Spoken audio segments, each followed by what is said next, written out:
好，欢迎来到快乐手工。刚开学的时候哈，我给我们家孩子呀做了一款书包。这款书包呢做的时间其实挺长的，我拍视频加做包，整整用了3天时间。人家呢背了大概1个多月，我还有2个月都不到，就不爱背了。那么我呢给他洗了一下哈。前段时间我们家女儿自己在网上呢买了这样子的一款书包。这款书包到手包邮到家55块钱啊，57还反正50多块钱。我自己做这款包哈，面料呢我也算了一下，嫌嘛，进口的帆布面料，然后再加配件、五金件、乱七八糟里子面子算一块儿，也要30-40块钱吧。咱这款包做出来，凭良心说哈，真不如人家这款包，口袋也多，看上去吧也挺时髦的，反正孩子喜欢这调调哈。那咱们自己做手工又贵又累，有时候做半天还不如人买的好看。那为什么还要自己动手做手工呢？今天呢，我做了一款包，这个包的制作过程啊，会在下一个视频呢分享给大家。这个包啊，里边有几个定制的隔层哈，它呢是根据我的需求来做的。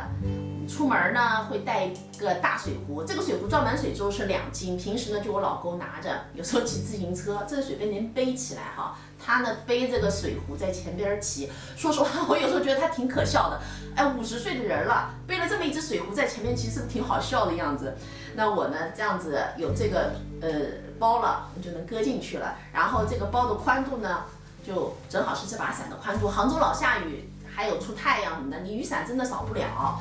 现在呢，好像出门嘛，你肯定要带口袋哈。那里边的夹层还能放口袋，也是大小一样的。现在年纪也大了，出门啊什么的，老是忘记东西。有时候我会带上本子，带上笔，有时候去看看展啊什么的哈。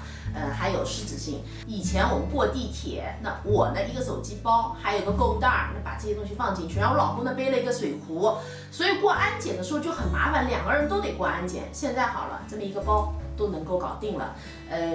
平时这个包在用的时候呢，80%的时间肯定是拎的，但是有时候你也会要骑自行车啊，所以2边呢我就加了低字扣，穿上包带呢就能把它背起来了，也很省力。这款包呢就是根据我的使用习惯的一款定制产品。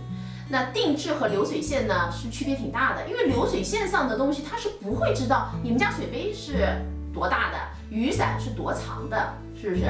自己定做就不一样啦，你想让它有什么功能就会有什么功能，多大的、什么颜色的，咱们自己都能决定。大家经常看我视频的朋友呢，肯定知道我有时候取标题会取那样的标题哈，几百几千的包，咱们在家里边花几块钱就能做，真是太便宜了。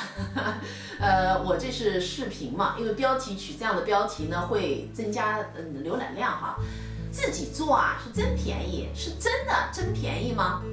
我们能够看到的就是手工用到的面料，然后是辅料，合成多少钱，对不对？但是做手工都知道，我们需要花大量的时间，还有很多的心思。像这2样就是无法用钱来衡量的。还有一些哈，是手工当中，我觉得也很难用钱来衡量的。比方说这个包，它满足了我的需求，那我的需求被满足，你说这怎么衡量呢？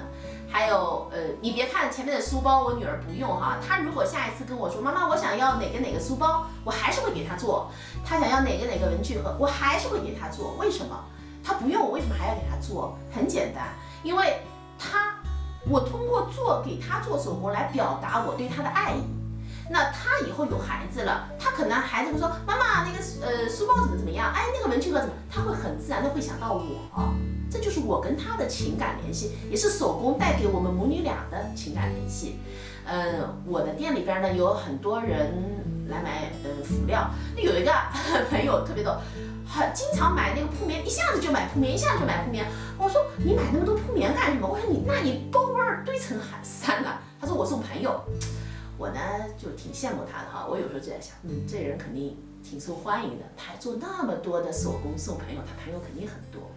事实上是这样子的，你和朋友交往当中，你们可能出去吃个饭，300、500，你可能去看他，买点东西，几百的，这些都是能拿钱衡量的。